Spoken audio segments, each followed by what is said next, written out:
Halo, balik lagi sama gue Yuri. Di video kali ini gue bakal lanjutin cerita Violet Evergarden episode 7, 8, dan juga 9. Gue juga gak bakal capek ngingetin ke kalian semua kalau video yang gue bikin adalah full spoiler content. Kalau kalian pengen pengalaman menonton yang lebih baik, gue harap kalian nonton animenya secara langsung. Tapi kalau kalian masih nekat, ya mari kita masuk ke videonya.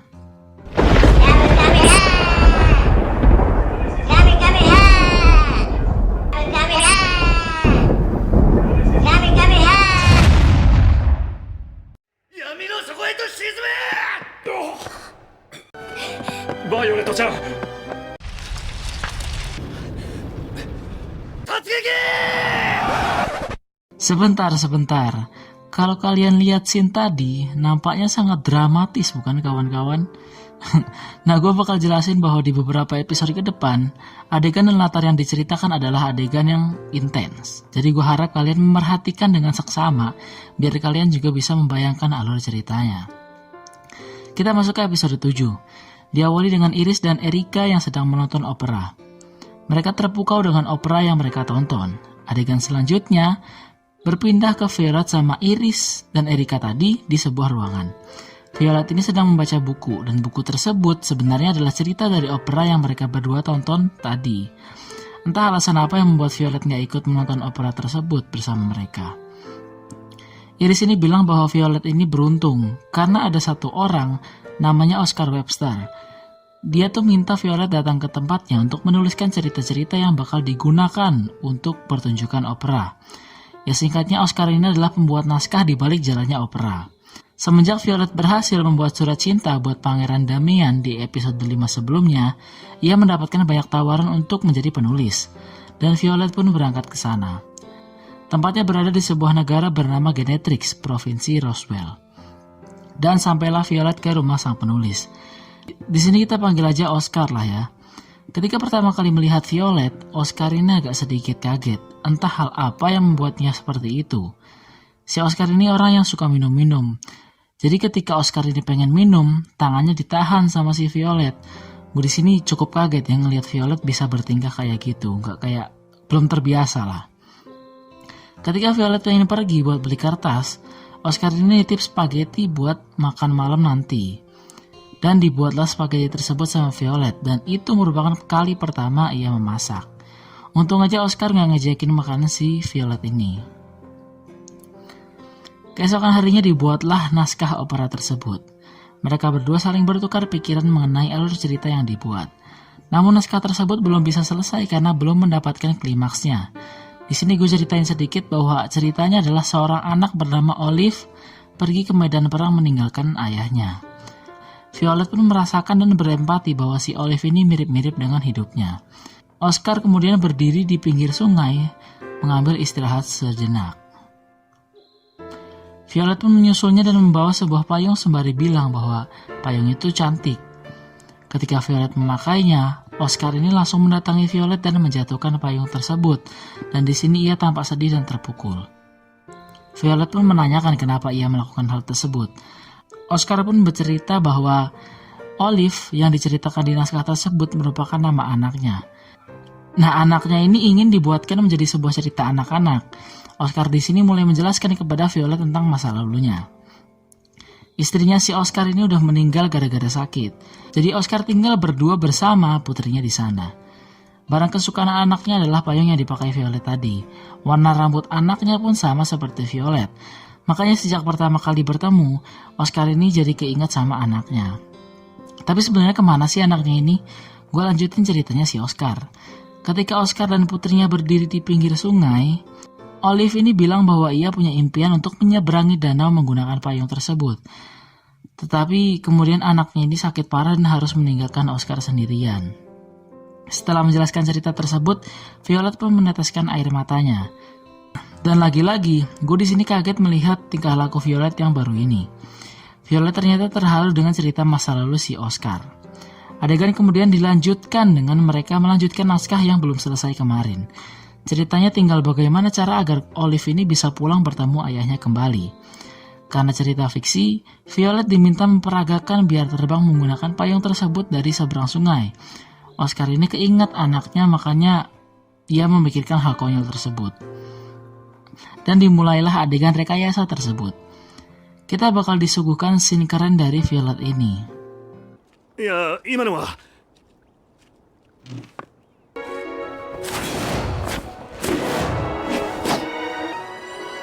私もこの湖を渡ってみたい。お父さん。生きて大きく。やられましたか。 Oscar pun terharu dan diselesaikanlah naskah tersebut. Tiba saatnya buat Violet untuk pulang. Sebagai oleh-oleh dan rasa terima kasih, si Oscar ini memberikan payung kesukaan anaknya tersebut kepada Violet. Ketika sudah sampai di pelabuhan, Violet ini bertemu lagi sama si Nyonya Tiffany.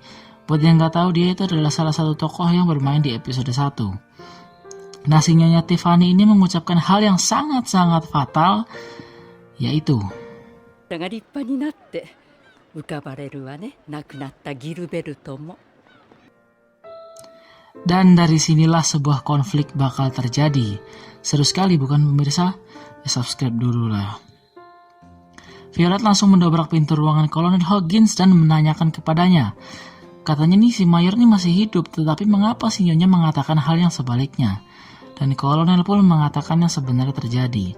Violet yang masih tidak percaya akan hal tersebut pun berlari keluar, dan cerita bakal disambung ke episode 8. Oi, Okiro. Episode 8 diawali dengan scene Mayor Gilbert yang pertama kali bertemu dengan Violet. Saat itu dia masih merupakan seorang gadis yang benar-benar hanya tahu cara membunuh. Dan adiknya ini meminta sang Mayor untuk merawatnya. Adegan dilanjutkan ke Violet yang berada di sebuah gedung dan ingin bertemu sama adiknya Mayor yang gue ceritain tadi. Violet datang ke sana untuk memastikan apakah Mayor ini masih hidup apa enggak. Sang adik yang merupakan kaptennya dulu pun mengatakan hal serupa bahwa Mayor ini udah gak ada. Dan lagi-lagi, Violet masih belum bisa percaya akan hal tersebut. Scene flashback pun dipertontonkan lagi. Mayor Gilbert membawa Violet ke rumahnya. Ia merawat Violet di sana. Pada awalnya Violet ini masih sangat agresif kepada Mayor dan orang-orang yang ada di rumah tersebut. Tetapi mungkin karena perhatian sang Mayor, Violet ini jadi sedikit lebih jinak lah.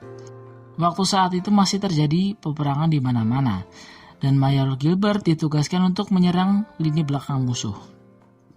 Dari sini alur cerita mulai sedikit menegangkan, dan dimulailah penyerangan mereka.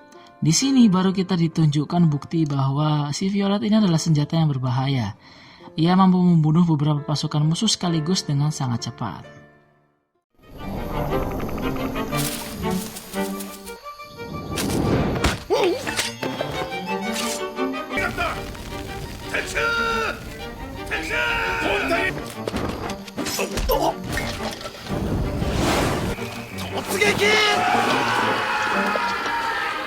Scene dikembalikan di waktu sekarang. Violet pun telah menyelesaikan perjalanannya dan sampai di suatu tempat, yaitu tempat di mana Violet dulu dirawat. Violet pun bertemu kembali dengan pengurus rumah itu. Ketika Violet menanyakan kembali apakah sang Mayor ini masih hidup, dengan muka sedih dan terpukul, sang pelayan pun membawa Violet ke makamnya Mayor Gilbert. Violet pun mengingat pertama kali Mayor memberinya nama dahulu. Kita juga bakal diceritakan tentang bros yang bagi Violet itu adalah pemberian yang sangat berharga dari Mayor. Ceritanya tempat di mana Violet dan Mayor tinggal sekarang sudah bebas dari tentara penjajah. Karena hal tersebut, Mayor ingin mengucapkan rasa terima kasih kepada Violet dan berniat membelikannya sebuah hadiah. Violet dan Mayor pun berjalan-jalan di sebuah tempat perbelanjaan. Bukan mall ya pemirsa, dulu nggak ada mall anjing.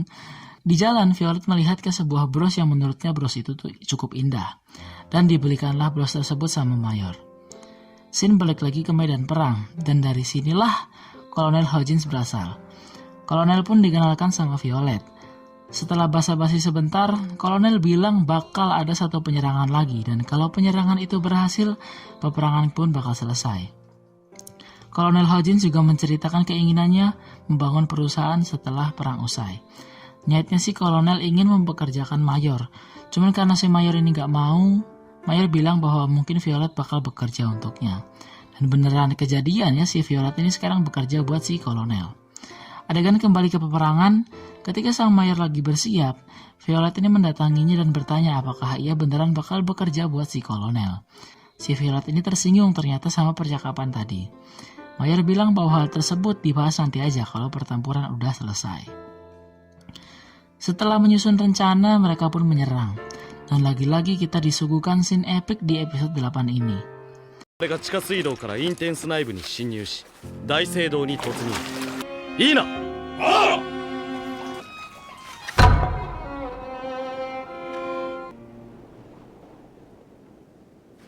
砲撃開始1分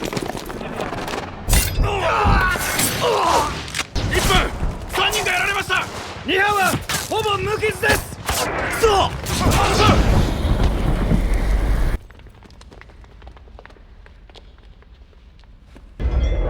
ギルベルトうまくやれよ少佐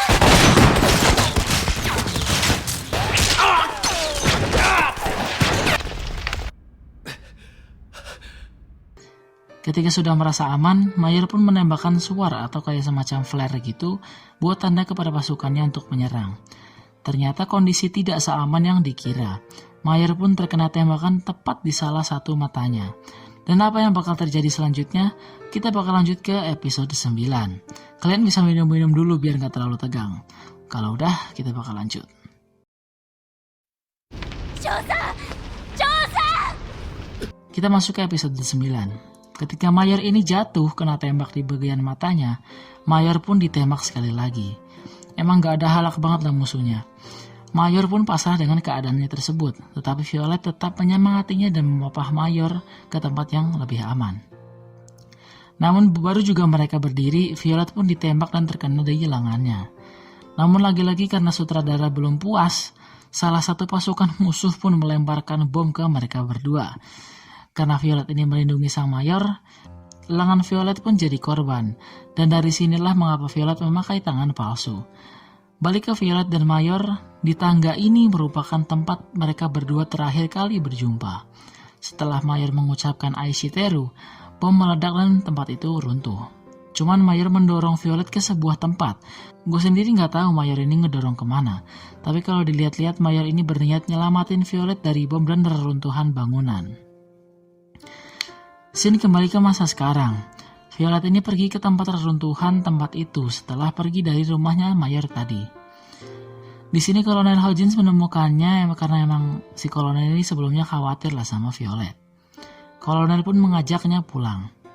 Di sepanjang perjalanan Violet tampak sangat terpukul akan kondisi yang dialami sekarang.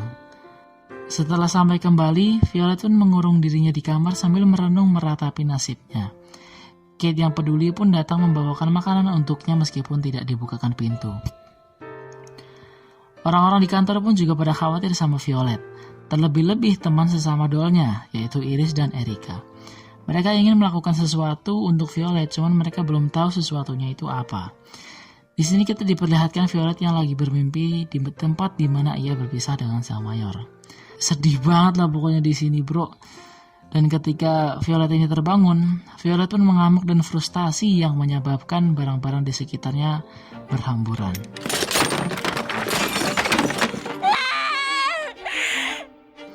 Kemudian setelah kesedihan Violet yang panjang tersebut, Violet ini dikirimin surat yang ditulis oleh Erika dan Iris. Ketika bapak pengirim surat ini mau pergi, Violet melihat ke tas si bapak yang masih penuh dengan surat. Violet pun menawarkan bantuannya untuk mengantarkan surat-surat tersebut.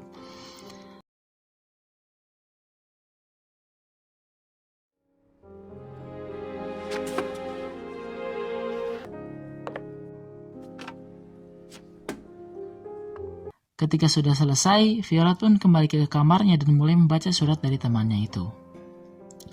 Intinya sih mereka berdua khawatir dan menunggu kehadiran Violet ini lagi. Di sini gue ngerasa sedih banget sih sama keadaan yang dialami Violet. Tak lupa, Iris dan Erika juga bilang bahwa ada satu orang bernama Spencer yang ingin dituliskan suratnya hanya sama Violet. Jadi Iris dan Erika memohon dengan sangat biar Violet ini balik ke pekerjaannya. Buat yang gak tahu Spencer ini kakaknya Lucy yang dulunya pemabuk dan berhasil dirubah sama surat yang dibikin oleh Violet. Dan dibuatlah surat tersebut di keesokan harinya. Spencer pun puas dengan surat yang dibuat sama Violet. Di sini gue melihat perubahan sikap Violet yang sedikit lebih ngerti ke orang ya, dan juga lebih ekspresif. Ketika Violet berjalan balik buat ke kantor, Violet ini keinget lagi sama Mayer. Tapi bedanya Violet ini menemukan sebuah motivasi dalam dirinya. Violet pun segera berlari dan menuju ruangan Kolonel Hodgins. Violet ini bertanya apakah Violet ini masih berhak menjadi seorang penulis. Dan episode 9 ini diakhiri dengan scene dramatis antara Kolonel dan Violet. Gue bakal lanjutin di part selanjutnya. Jangan lupa jaga kesehatan. Bye-bye. でもバイオレット・エヴァーガーデン